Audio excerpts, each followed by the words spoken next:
Parents strongly caution the following programs are intended for mature audiences over the age of 18. These programs may contain some material that many parents would not find suitable for children and may include intense violence, sexual situations, coarse language, and suggestive dialogue.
Good evening, everyone.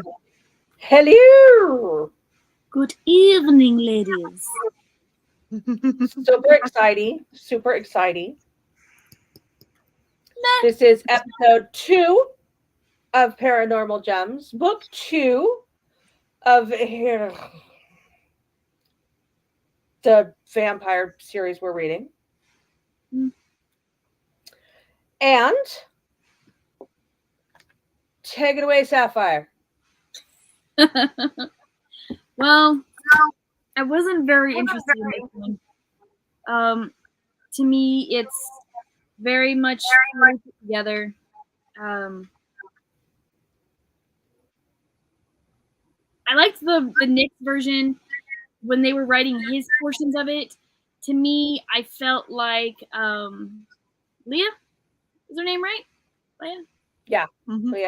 Leah was very whiny. Yes, she was held prisoner when we first come back from book 1. She was stolen away from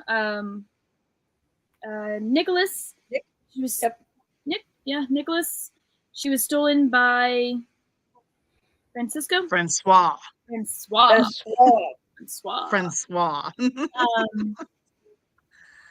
And she was locked up into his bedroom for a few days.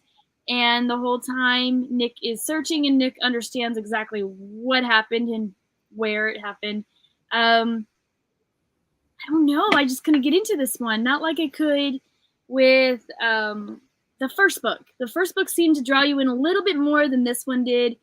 And like my husband said, the Mexican, he said that he thinks that I prefer movies or books where the female character is not the damsel in distress, where she can actually hold her own. And unfortunately, this is not that book. We need to find some reverse harems for her.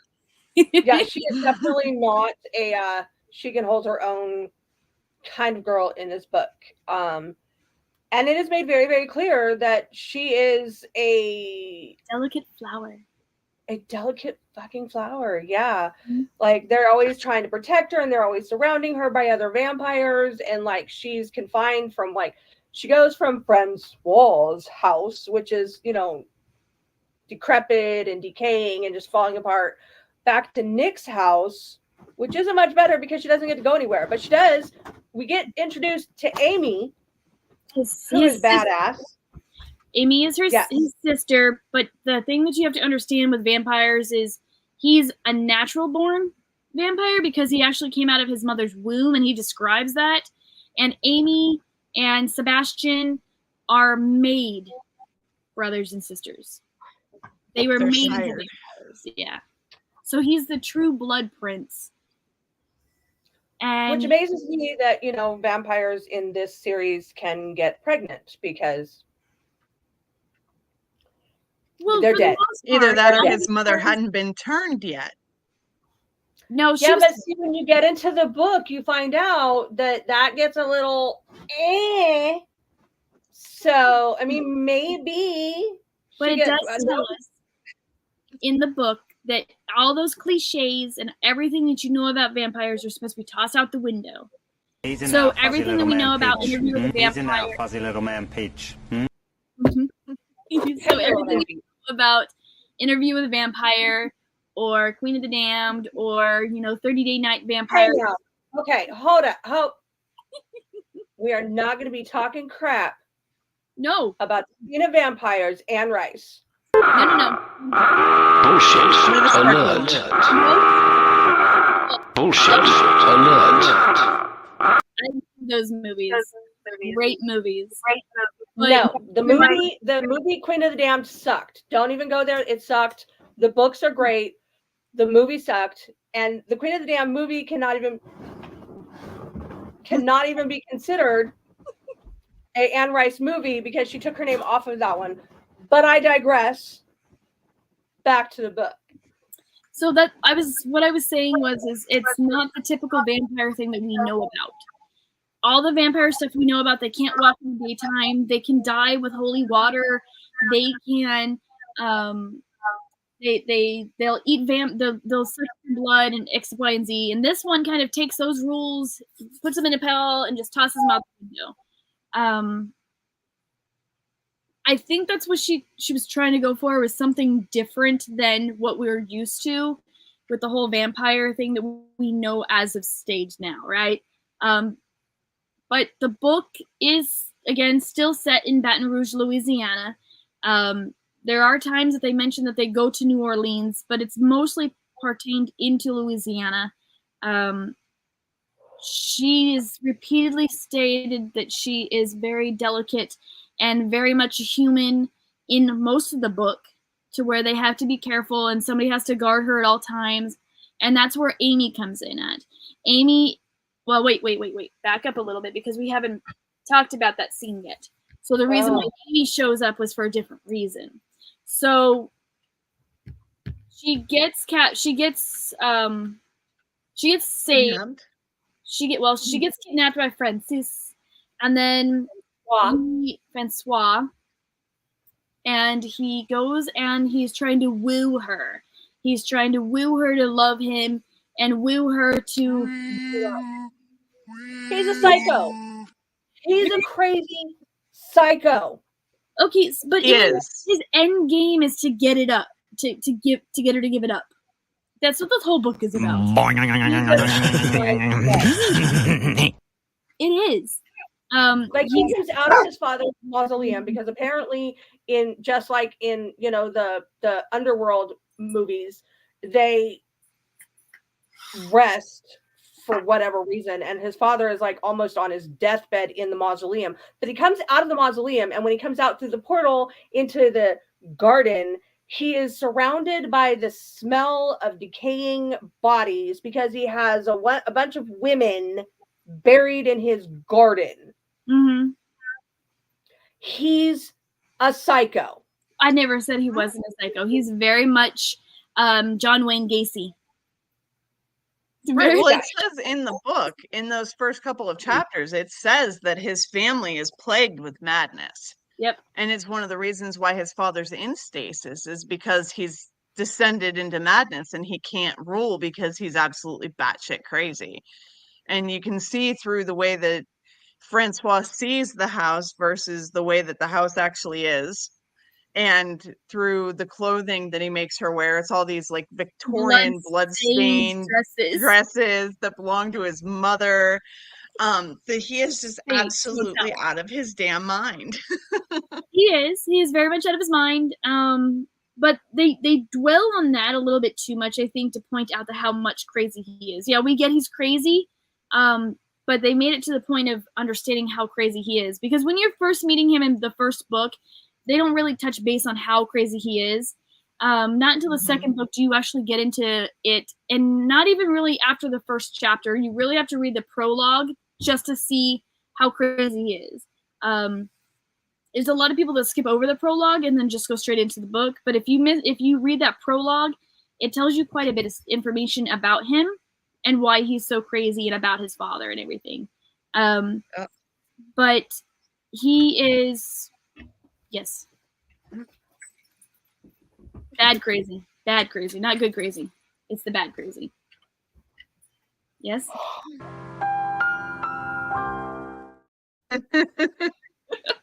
No, I was pointing at Onyx up there because she did the bad thing. She did the yarn. I did the bad thing. So he is very much crazy. We get that, right? He's Tales from the Crypt crazy, right? And he parades her around the house. She is locked in one bedroom and she gets a bathroom. So when she's no. She is placed in a safe house first. And the safe house has all these Technicolors, walls painted and everything. And it reminds me of Florida because all of their houses are painted with bright colors and everything. And she says that she has to stare at the ceiling to be able to have some sort of relief on her eyes from how bright everything is. So I couldn't imagine living in a house like that. That's Florida. In a nutshell. Very bright colors, pinks and greens is what I can imagine. This explains why I don't live in Florida. There's that. People be crazy down there. Alligator crazy. Our producer folks popping in again. So because we were talking about Florida. So Francois understands that the safe house is no longer safe. So he takes his bride and swoops her off to his home, his actual real estate home. And as they're driving around and they park, that's where the smell of getting out of the car of death hits her. She smells it and she doesn't like it. She says that she almost gags at one point in time, but she's keeping a smile because she's trying to keep herself safe and alive, right? So he finally... I totally would have gagged. I couldn't have done it. I couldn't have done it. Well, you have death, you have decay, you have mold and mildew, and just the combined smells, and I couldn't have done it. I'd have lost my lunch. So after that, he takes her up the staircase, and she's feeling the ground, and it's feeling very uneven, and it very much is smelling of decay of the house itself. And he takes the blindfold off her, and she sees how much of a disarray the whole house is. She gets upstairs to the room, and she's hoping to pretend to walk over and look open the windows and fly open the shades, but then she realizes there's scratch marks on the wall, and there's boarded up windows. And she looks at him, and he says, "Oh, Mother had a little bit of an issue." With what? She was actually crazy too. That, or she was one of those brides as well. Because remember, to become a king, you have to have a virgin bride. Yeah, but his father's like ancient back when virgins were like a thing. Yep, an everyday occurrence. Not nowadays where it's a dime a dozen. You can't find one at all. And if you do, you need to go to jail for messing with the wrong age group. Yeah, but we're not going to. That's not our show. So, we'll tell the whole story.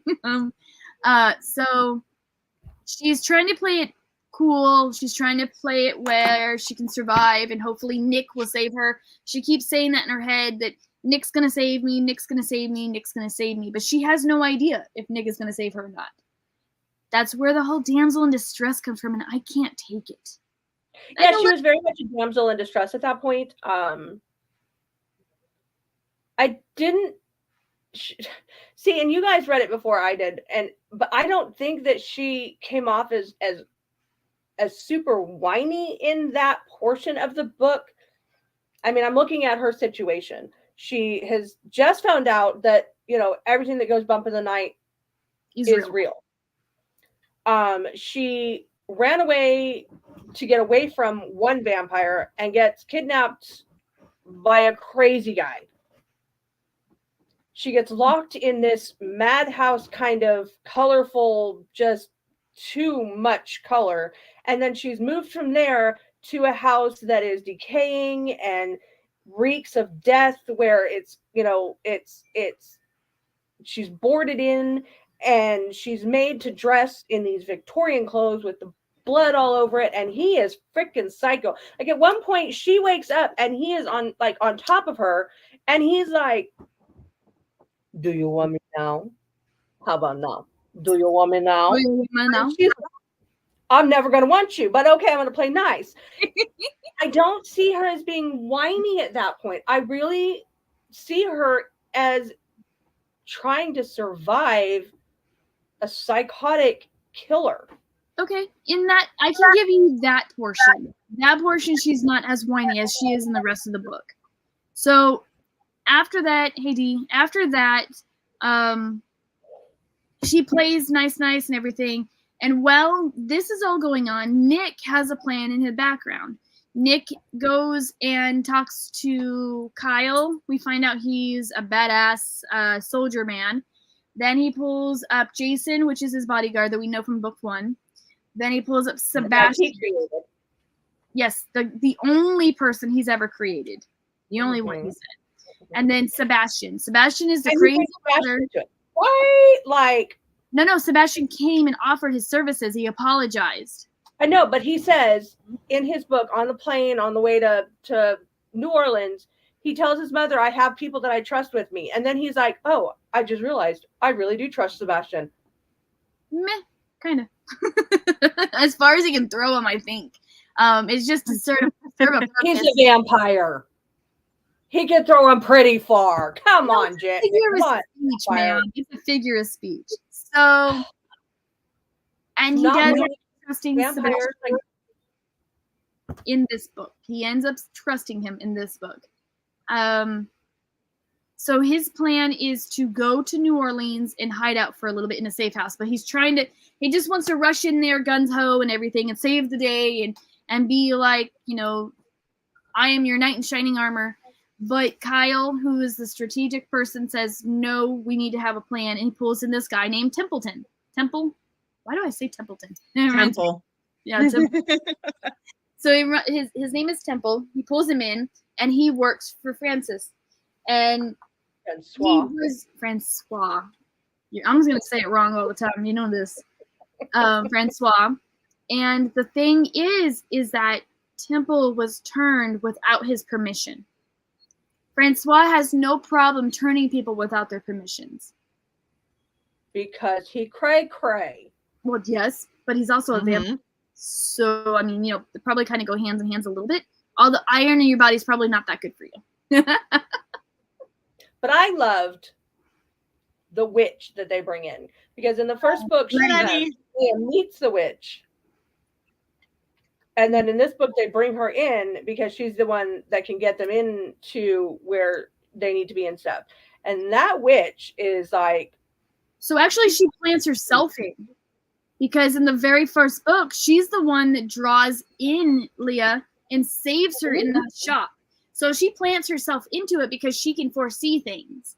Yeah, but that's what I'm saying. Like, she's brought into it. She's feisty.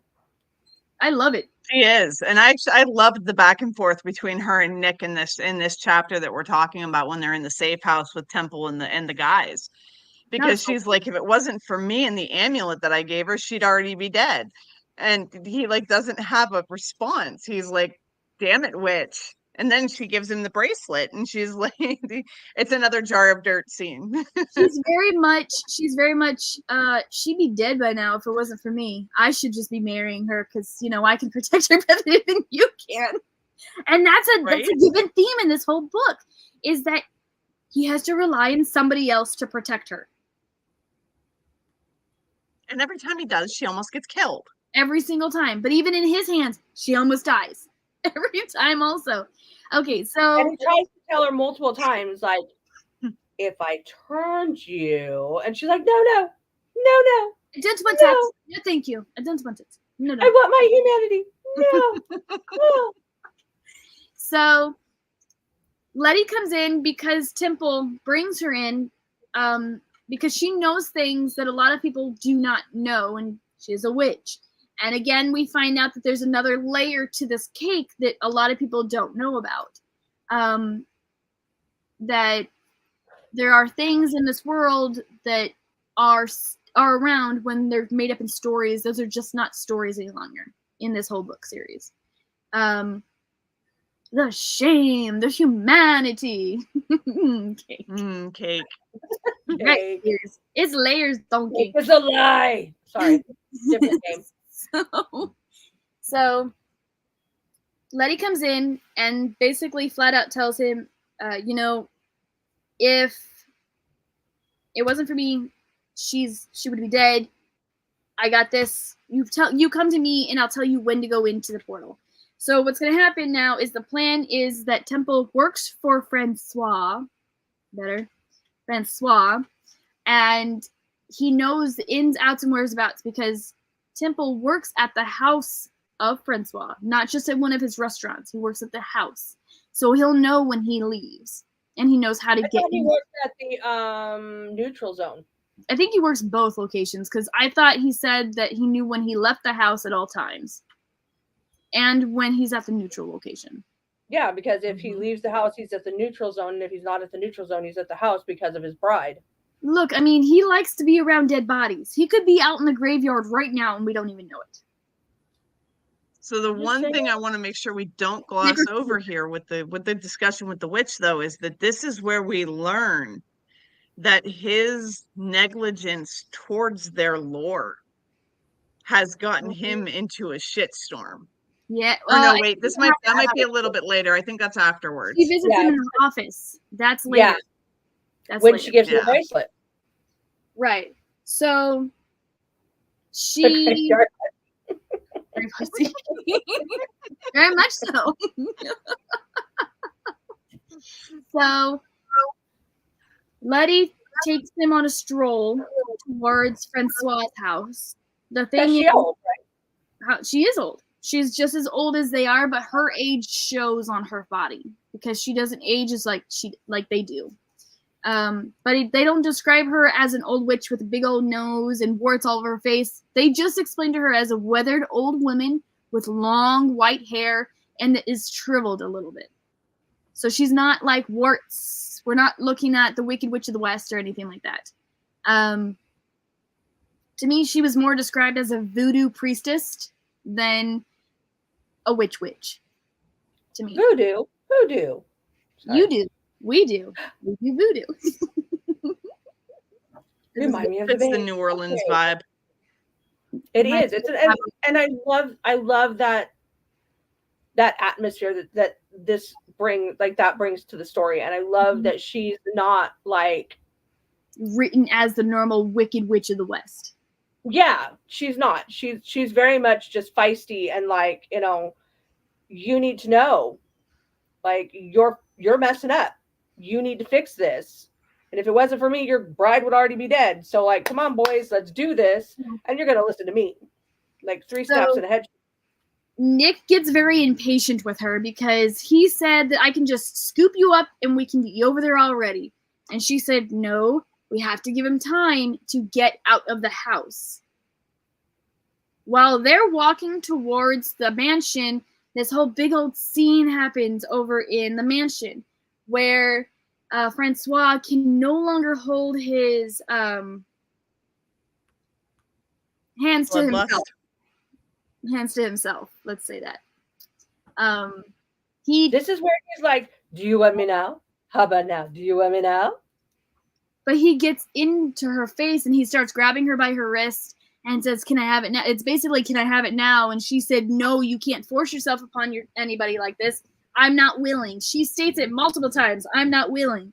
And he says, I just can't hold it. I'm not willing. Is that anything like I'm not ready? I wasn't ready. Maybe. This wasn't Nick. This was Francois. Francois needs to calm down. But he says you need to run, get to the bathroom, and lock the door. And as she's doing that, he's ripping up the room and shredding it to pieces and throwing chairs and everywhere, and she hides. And I think it describes her as hiding between the wall and the bathtub because it says that she can see underneath of the cloth foot of the bathtub. So she's hiding in behind the bathtub so you can't be seen in any way, shape, or form. And so she can't be seen in a white bathroom in a gaudy red and black dress with ruffles and blood and no. I mean, you can be seen. she smells of blood because the dress is covered in blood. Remember, every dress that he has her put on is stained in iron smelling blood. They make that very specific, that it smells of iron in the air.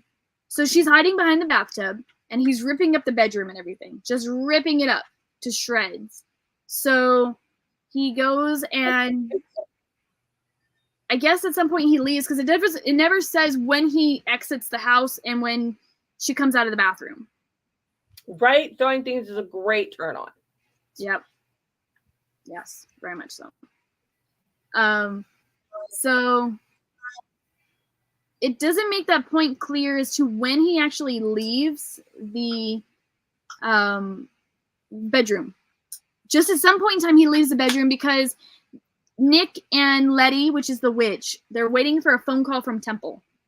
Temple. I was going to say Templeton. I don't know why. Oh, it's the mouse from Cinderella. Because they describe him as a hunched over man sitting on with his hands across his chest, and just that's how they describe him in the book. So, and Letty says, or Nick says, "Can we just go in?" She goes, "No, make sure you answer the phone." And he says he hasn't called yet. And all of a sudden, Kyle comes out and says, "Okay, we got the signal. Let's go in." So she opens up the portal through the mausoleum. She told them to be quiet as they're entering, and because remember, the king, which is Francois's father, is asleep in stasis, which could be 50 years or more. Yes, ma'am. So they go into the mausoleum and they sit there and wait, and she opens up, and then she's like, "Okay, go through." And they're like, "But we haven't gotten the phone call yet." And she just turns around and looks as he walks up and goes, "Phone call just came." That's right. She already knew. She's psychic. She's good like that. She's good like that. Miss Cleo vibes. But call me now for your tarot card reading. Sorry about that. So they go through the portal. They go in through the portal. They come out. They all smell the dead bodies because, I mean, it's a garden of dead. And they worry and they figure out it's not her because her heavenly vagina. I was going to say vagina. Heavenly virgin scent is not there. Who are we joking? That is 100% what they're smelling when they're saying it smells of a flowery scent. They are talking about her vagina. Okay, well, you know that. Yeah. I know that. And Onyx knows that. But now everybody in the chat knows that. No, everybody in our podcast knows that. Lindsay smells dead people. And then dead people. Nick trips and puts a dent into the already busted up wall. Why? Yep. Because he sees a wedding dress in the window. Mm-hmm. They go through and they kick ass and they take names, and Nick gets like decimated, but he doesn't die. He saved. That Nick. And they go through, and then they go into the room because they bust in. No. They don't bust in because Jason said it's best for Nick to be the first person that she sees. So they crack the door open, but they don't open it until Nick gets up the staircase and opens it himself. Because when he goes in, he's smelling for her. It's 10 o'clock. They can all smell her, but yes, that's they're smelling the JJ. It's JJ. Flowers. Undeflowered the JJ. Undeflowered. Flowering smell. So I would say something that's inappropriate. PG. So, but she's not in the room, and then he smells her in the bathroom. And he goes to the bathroom, and he picks her up, and he rescues her, and then they have to fight their way out. Yep. But they make it. And Letty's behind, though. But they go to the portal, and they're having to rush because they only had 1 hour to get in the house, grab her up, and get out of the house. So they had 1 hour to do that. So they get back to the mausoleum within minutes to spare. Letty closes the portal up, and Nick says, "Do you need to go somewhere? Do we need to get you somewhere? Are you going to be okay?" Letty says, "I'll be fine. I'm going to walk down the road." And Nick waits for her to get out of sight before he Him, Kyle, Jason run off. And they make it to the airport because they didn't take the helicopter. They went to the airport, straight to the airport. And No, she's well, why don't we stop there real quick? Because we do have to break for a quick commercial. Mhm. So we will be right back. Rise and shine, my sinners. When Father Evil starts his day, he gets a little deadly. Deadly Grounds coffee has the richest, smoothest flavor you'll find anywhere. It's sinfully delicious.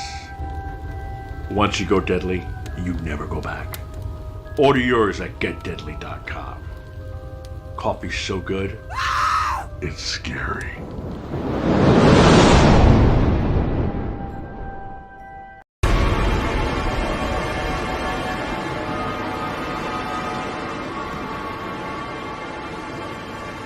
You know what I fucking hate? Fucking animal whore. A fucking shark. Bitch, please, this fucking dildo with teeth is beating your ass. It took you 2 hours of film to kill a goddamn shark. Fucking Steve Irwin could have fucking showed up, took a shot at Jack, would have been like, crikey, you motherfuckers can't do shit. We're just gonna jump in there with a knife, take here, got its guts out, presto, you're dead. It would have been like a scene from 300, Crocodile Hunter, guts wrapped around him, screaming, "This is Discovery Channel!" I wonder if we order that coffee, if we can get those contacts. Let's do it. Ooh. Let's do that for like one of our Halloween shows. I mean, I would still have to wear my glasses, but couldn't you imagine me with those under my glasses and like the bright? It would be perfect, right? I could do it. We could do that. Do it. Oh, where did we leave off? Oh, I know where we left off. So, here's the big part of the first 3 or 4 chapters, because all of this has happened in 4 or 5 chapters. As he's running to the airport, he's holding her arm, he's holding her in his chest, and he's saying, "It's okay, shh, it's okay, shh." It's more for him than it is for her. And as they get into the airport, she goes and says, "Just take me. I'm willing. I will let you take all of me." Because she a hussy. She a ho-ho. I mean, she can't be a ho-ho if she's waited till she's 35 to have sex. She can be a ho-ho.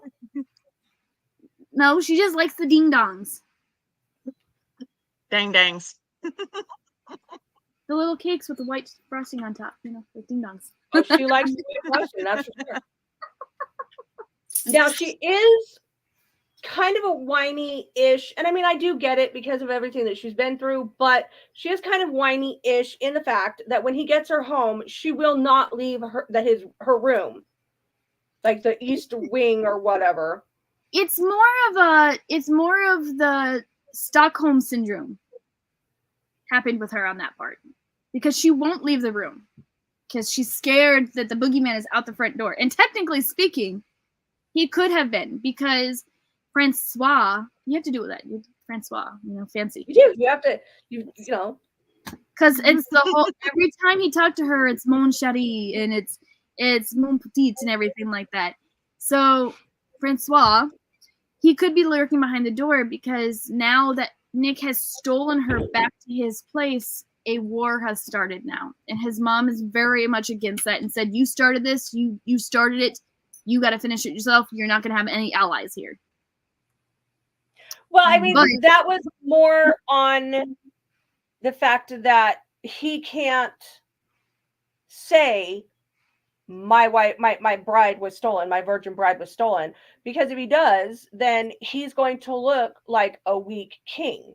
Well, the mother knew that, though. The mother knew she wasn't taken yet, because everybody can smell that she wasn't taken yet. Because later on in the story, it says the mother hadn't seen her. I mean, she was on. They were on the plane to save her, to rescue her when when his mom said that, and she was like, "You can't ask for anybody to help you. You can't go in there with anybody but, you know, yourself or whatever, because then you're going to be weak." And that's when he said, "I have the people that I trust," and that was like his brother and Kyle and whatever the other guy's name is. Like, those were the people that he took with him. Passion.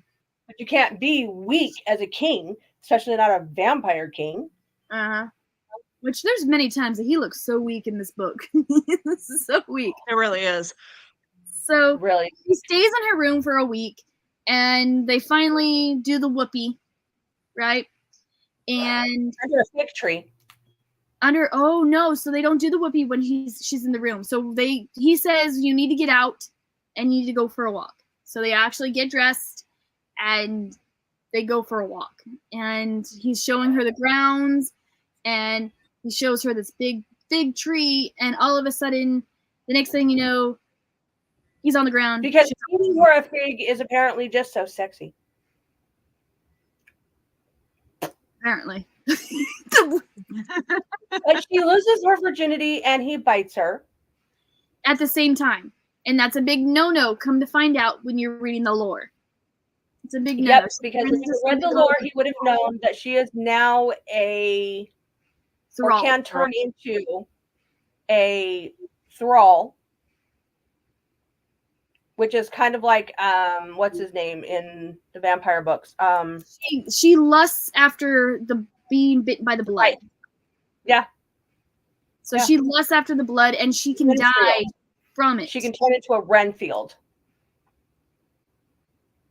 I'm sorry. And when everybody says Renfield, I only think of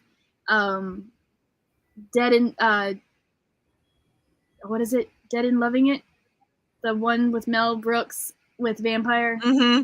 Dead and Loving It. Yeah. Renfield, you idiot! It's the only thing I think of. But yes, very much. Yeah. So now he has to worry, and that's one of the things that Letty tells him, and why she gives him the bracelet is like, you need to read your lore. You need to figure this out, because if you don't turn her, you know, my bracelet is only going to hold off the thrall for so long.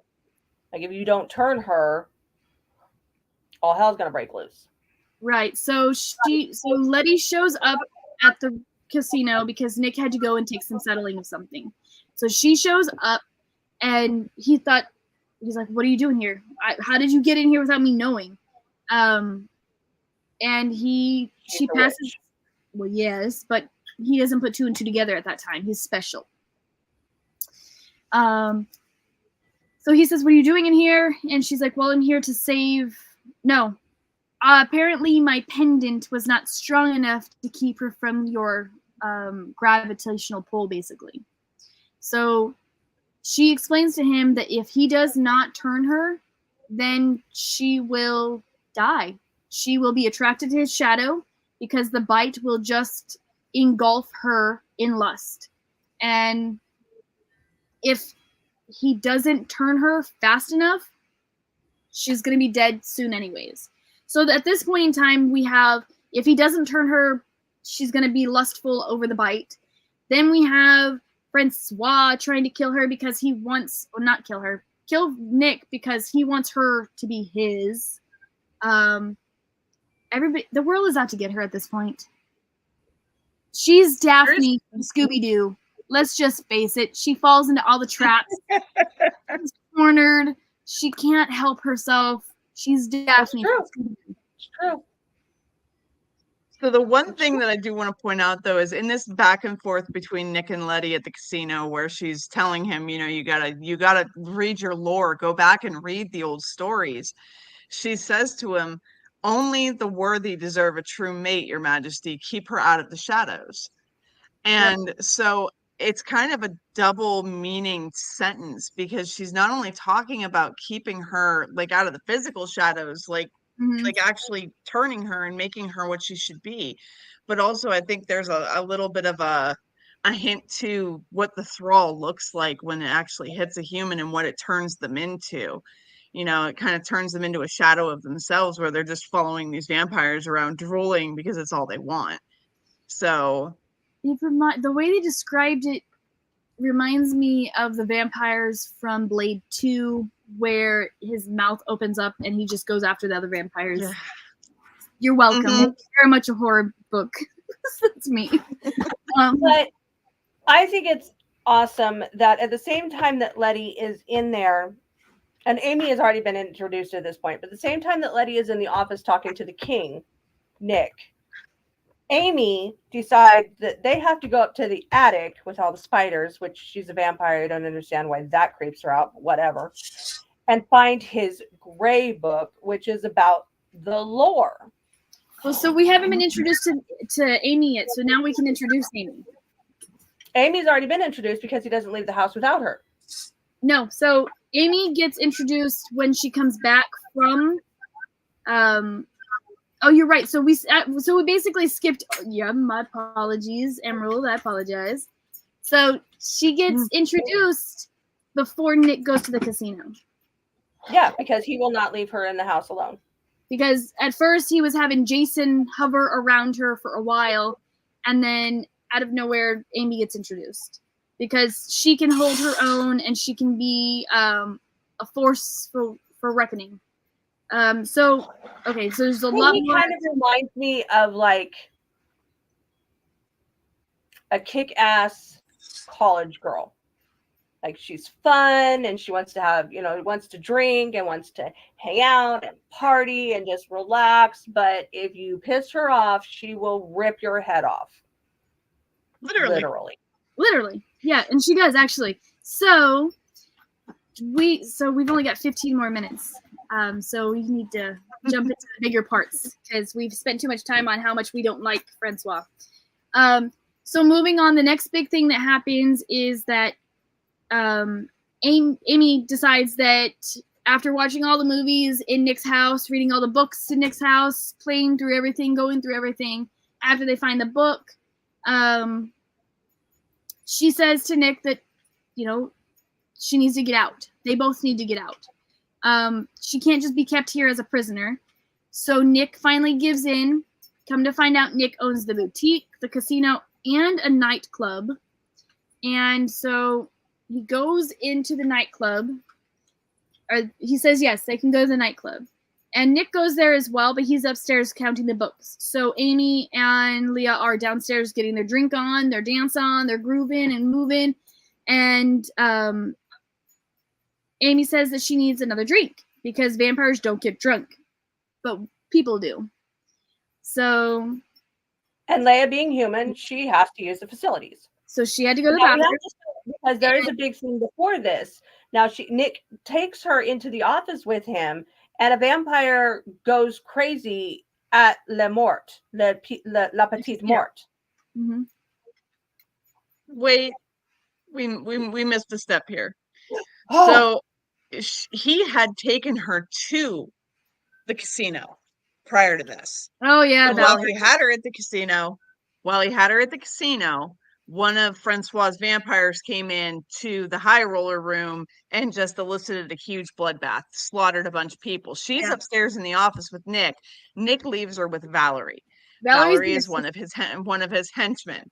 Valerie protects her in that moment, and then he gets her out of there and they clean up the mess, and they had to wipe people's memories and all the other fun shit. But that was really when they noticed that Francois was stepping up his game, and he was really raging war on Nick at this point. Then we fast forward when we go into the club where she goes to the bathroom, and Amy doesn't go with her. Amy lets her go by herself, again, a inept fucking vampire. But that's because she can see the bathroom and not be worried about it. Right. Jason is there. Kyle is there. Amy is there. None of them went with her to the bathroom. What the there's a reason why though. Clear she gets attacked. Yeah, you find out that Valerie caused a riot between two guys. So I want to say Jake goes to take care of that, and Kyle was dealing with something else, and Nick was upstairs, and Amy was getting alcohol, but she got there pretty damn fast. Mm-hmm. So what happens is Leah goes to the bathroom, and after she makes it through the door closes, and all of a sudden she's grabbed by the neck and she's pushed up against the wall and she's being squeezed to death. And Valerie, we find out, doesn't like her at all. She's like, maybe I should drink your blood and find out what's so special about you. And you make Nick so weak. You just make him weak, and you stink so bad, so bad. And all of a sudden, the next thing is described as the door swinging open, banging against the wall, cracking a hole in it. And the next thing you know, Valerie's head is off her shoulders on the ground staring at her. And this is where we find out also, that connection between Leah and Nick kind of is building, because he feels that not being able to breathe. He feels that Felt it. panic that she Mhm. has. He takes off running downstairs, and then that's where he sees, Valerie's head next to his woman's body. So we jump from there, and then we go to the next big thing that happens. So Nick, after that, rushes her home again. Shh, don't worry, it's gonna be okay. It's gonna be okay. They clean up the mess, and then the next thing that happens is that Nick. A Her bomb dad explodes. leaves the. Wait. That happens before the big kabang. Well, it kind of happens simultaneously. So while she's finding out that her dad is being kidnapped. No, wait. There's something before that, though. There is the box, her present.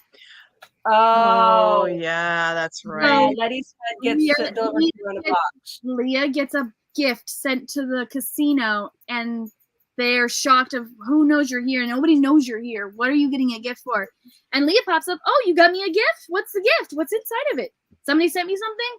Nick, Jason, and Kyle are all worried about it. And they go and they allow her to open it very slowly. But when they find out what's inside of it, she just freezes.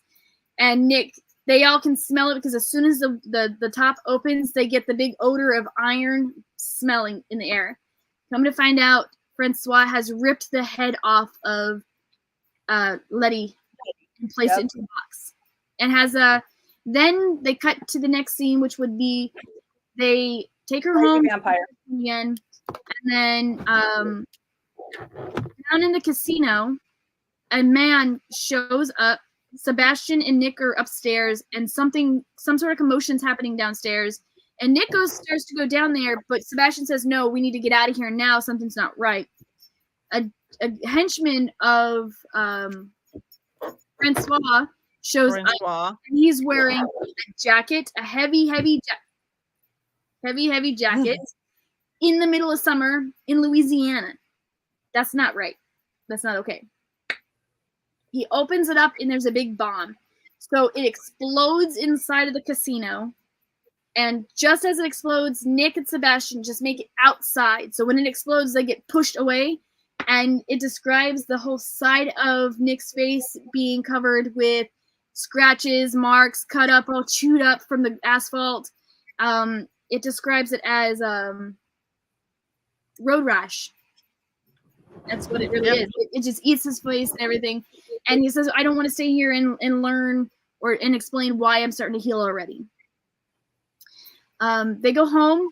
Jason's already pulled the tapes. He's already watching it all digitally. And in that moment, they find out that Leah's dad has been kidnapped. But before that happens, Leah gets a phone call from the rehabilitation center saying that, hey, do you know where your dad is at? He's been missing. He hasn't showed up at any of your meetings today.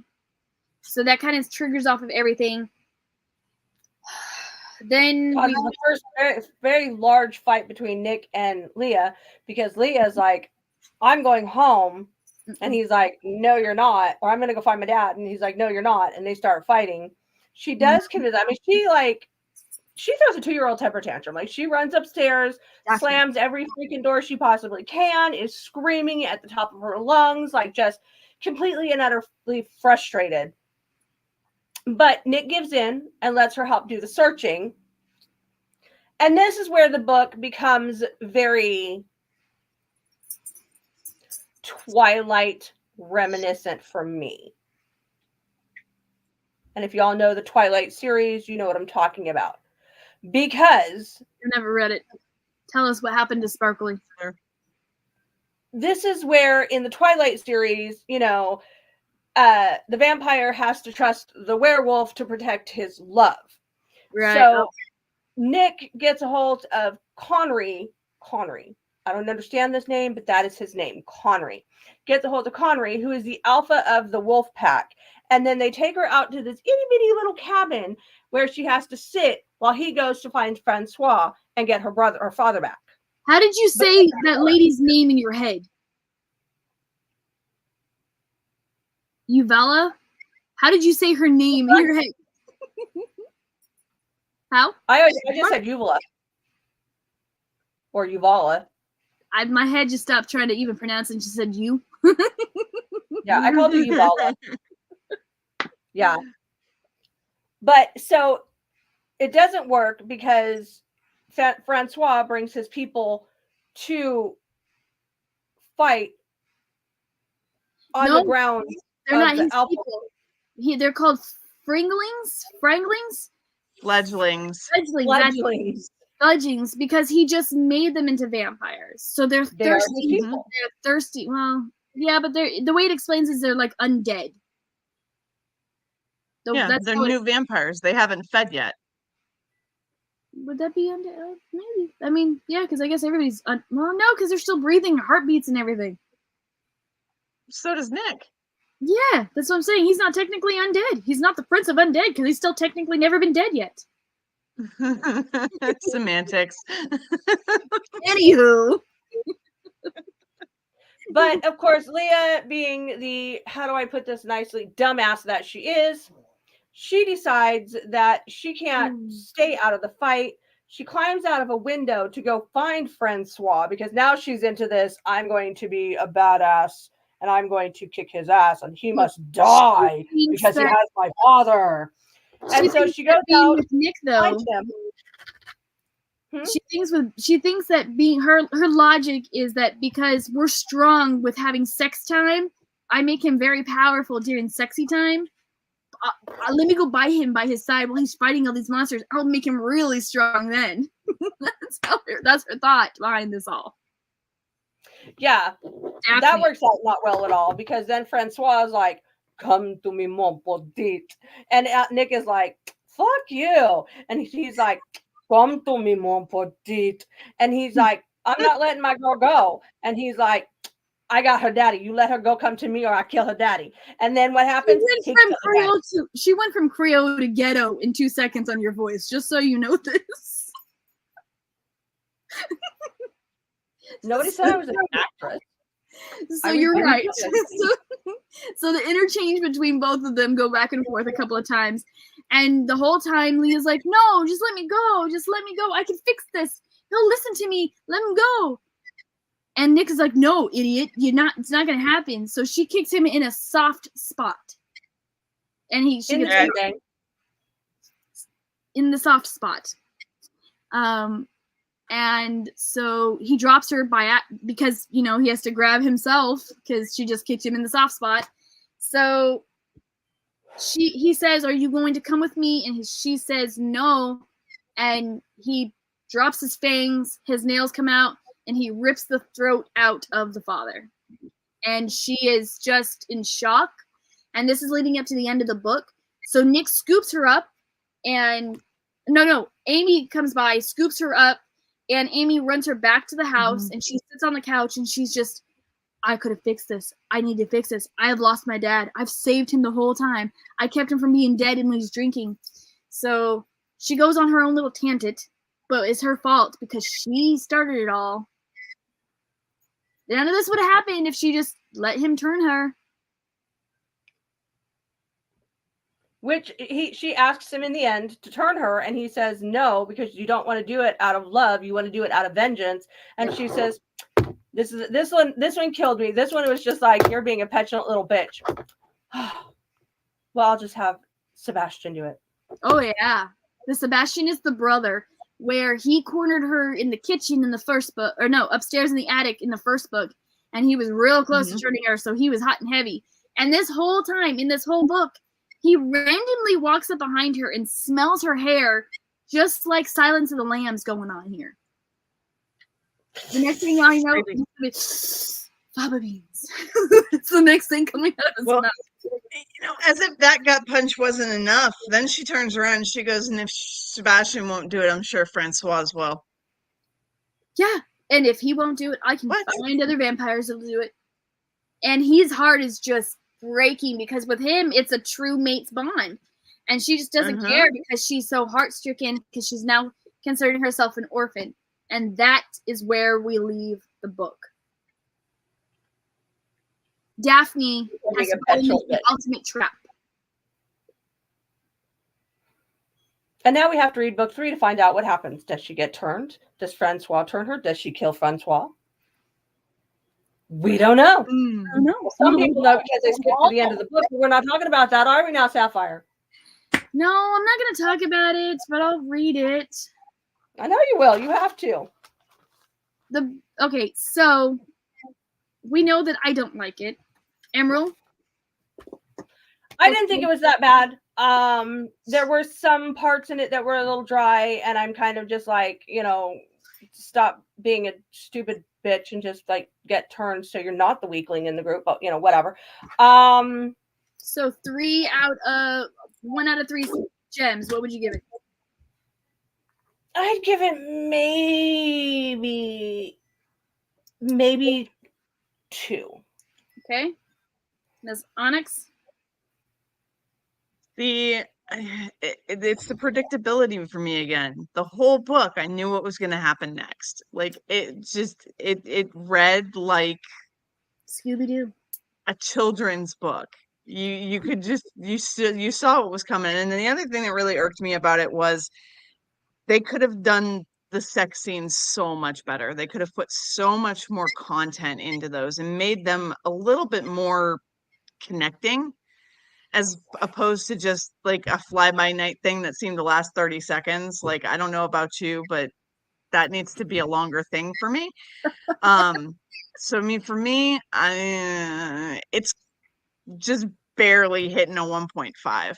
Barely hitting 1.5. You're giving 1.5, and I gave it a 1. So we're looking at an average of a 1. 1 out of. So we are not liking this one, but we're gonna read book 3, y'all. Yes. We're gonna read book 3. Even if the Kindle has messed up and you've read the last chapter, and you know what's gonna happen, I will read the rest. That sounds like an operator error. Just saying. Keep blaming the Kindle. Go ahead. Blame the Kindle.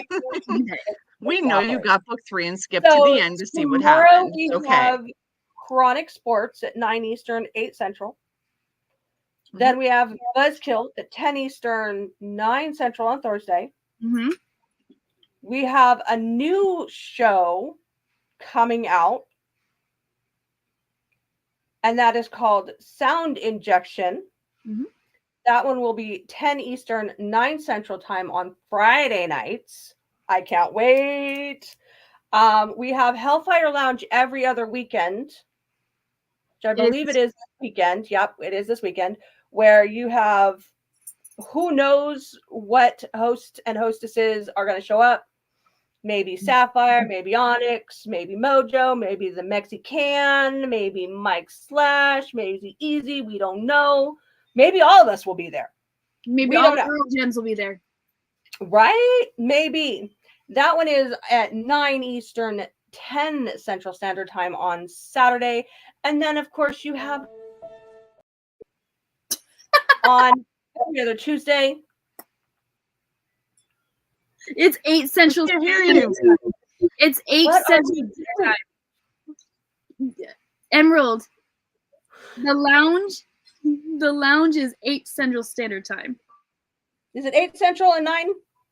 No, 8, 9. Yeah, 9 Eastern Standard. Oh, I had that backwards. Strike that, reverse it. And then you have Paranormal Romance every other Tuesday. Next week is the final book in this series. Not next week. No, 2 weeks from now. Final book in this series. Thank you. Final book in this series. And then we get to figure out where we're going next. That show will be on April 16th at 9:30 Central Standard Time. That's book 3. It's called Made by the Vampire King. And there we go with the whole prediction thing again and knowing exactly what's going to happen in the book because the title says it all. Perfect. All right. One thing I can't do. Thank you all for joining us for our second show. We love you. Good night.